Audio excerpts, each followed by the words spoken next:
ବର୍ଷର ପହିଲା ଫସଲକେ ଇଷ୍ଟଦେବୀକି ଅର୍ପଣ କରି ପାଳନ କରାଯାଏସି ନୂଆଖାଇ ପରବ। ଇ ପର୍ବ ଏବେ ଖାଲି ପଶ୍ଚିମ ଓଡ଼ିଶାରେ ସୀମିତ ହେଇ ନାଇଁନ, ବିଶ୍ୱର ଯେନ୍ନେ ବି ଆମର ଲୋକ ରହୁଛନ୍ ସେନେ ତାକେ ଧୁମଧାମରେ ପାଳନ କରାଯାଉଛି। ନୂଆଖାଇ ହେଉଛି ଆମର ସଂସ୍କୃତିର ପରିଚୟ। ଇଟାକେ ନେଇକିରି ଆମେ ଗର୍ବ ବି ଅନୁଭବ କରସୁଁ। ସୁବର୍ଣ୍ଣପୁର ଜିଲ୍ଲା ବୀରମହାରାଜପୁର ବ୍ଲକ ଅମରପାଲିନେ ନ୍ୟୁ ଷ୍ଟାର କ୍ଲବ ଆନୁକୂଲ୍ୟରେ ନୂଆଖାଇ ଭେଟଘାଟ କାର୍ଯ୍ୟକ୍ରମରେ ମଚାନରେ ବସିଥିବା ଅତିଥିମାନେ ଇ ମତ ବ୍ୟକ୍ତ କରିଛନ୍।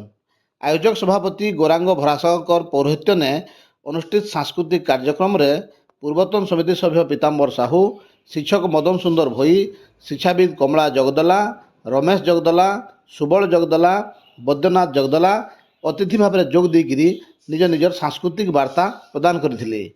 ଗୌରାଙ୍ଗ ଭରାସାଗର ଅତିଥି ପରିଚୟ ଆର୍ ସ୍ୱାଗତ ଭାଷଣ ପ୍ରଦାନ କରିଥିବାର ବେଲକି ଗାଁର ଛାତ୍ରଛାତ୍ରୀମାନଙ୍କର ଦ୍ୱାରା ସ୍ୱାଗତ ସଙ୍ଗୀତ ନୃତ୍ୟ ପରିବେଷଣ କରାଯାଇଥିଲା।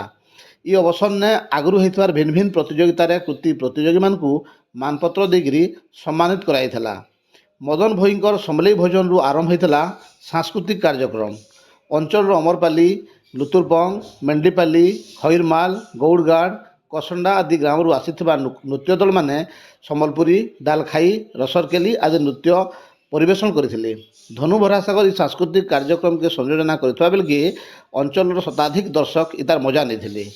ଆର୍ ଗାଁର ନ୍ୟୁ ଷ୍ଟାର କ୍ଲବର ସବୁ ସଦସ୍ୟମାନେ ଏହି କାର୍ଯ୍ୟକ୍ରମ ପରିଚାଳନାରେ ସହଯୋଗ କରିଥିଲେ। Bureau report, Sonepur TV.